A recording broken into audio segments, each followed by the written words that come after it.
Hi friends, welcome to my YouTube channel স্বাদে বাহারে। আজ আমি আপনাদের সঙ্গে শেয়ার করে নেব একদম চটজলদি ঘরে থাকা অল্প কিছু উপকরণে বানিয়ে ফেলা যায় এমন একটা মুখরোচক রেসিপি। হুটোপাটার সময় সকালের ব্রেকফাস্টে বা ধরুন সন্ধ্যের টিফিনে আপনারা কিন্তু অল্প সময়ে এটা বানিয়ে ফেলতে পারবেন। তাই ভিডিওটিকে স্কিপ না করে অবশ্যই পুরোটা দেখবেন। তাহলে চলুন শুরু করা যাক। এখানে আমি 2 বাটি মতো ময়দা নিয়ে নিয়েছি। তারপর একটু লবণ দিয়ে দুটোকে একসাথে মিক্সড করে নেব।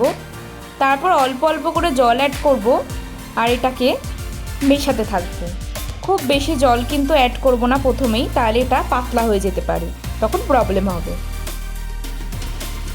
দেখতেই পাচ্ছেন বারে বারে অল্প অল্প করে জল মেশাচ্ছি আর ব্যাটারটাকে আস্তে আস্তে কিন্তু পাতলা করে নিচ্ছি। আমাদের ব্যাটারটা কিন্তু ঠিক এমন হবে, খুব বেশি পাতলাও হবে না আবার খুব বেশি ঘনও হবে না। আগে থেকে আমি একটা ডিমকে ফেটিয়ে নিয়েছি, সেটা এই ব্যাটারের ভেতরে দিয়ে দেব। তারপরে ময়দার ব্যাটারটার সাথে ভালো করে ডিমটাকে মিশিয়ে নেব। ডিমটাকে ভালোভাবে মেশানো হয়ে গেছে। দিয়ে দেব পেঁয়াজ কুচি, গাজর কুচি, দিয়ে দেব ক্যাপসিকাম কুচি, দিয়ে দেব টমেটো কুচি, দিয়ে দেব কাঁচা লঙ্কা কুচি আর দিয়ে দেব সামান্য কিছুটা ধনেপাতা কুচি। তারপর একসাথে সবটা মিশিয়ে নেব। সমস্ত উপকরণ মেশানো হয়ে গেছে। এবার আমি একটা তাওয়ায় তেল ব্রাশ করে তাতে সামান্য কিছুটা ব্যাটার দিয়ে দেব এবং সেটাকে আমি গোল আকার দিয়ে দেব। ওপরের অংশটা শুকিয়ে এলে তাতে আমি তেল দিয়ে দেব। তারপর এটাকে উল্টে নেব। এভাবে দুপিঠ ভাজা হয়ে গেলে পরোটাগুলোকে তুলে নেব।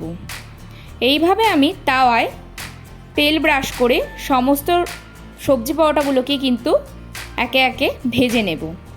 এক এক পিঠ ভাজা হতে আমাদের 2 মিনিট করে টাইম লাগবে। লো ফ্লেমে ভাজবো, আঁচটা কিন্তু খুব বেশি দেব না। আর ওপরের অংশটা শুকিয়ে গেলে এইভাবেই তেল দিয়ে নিচের অংশটা আবার ভেজে নেব। ভালোভাবে এগুলোকে ভেজে নিতে হবে, নাহলে কাঁচা থেকে যেতে পারে।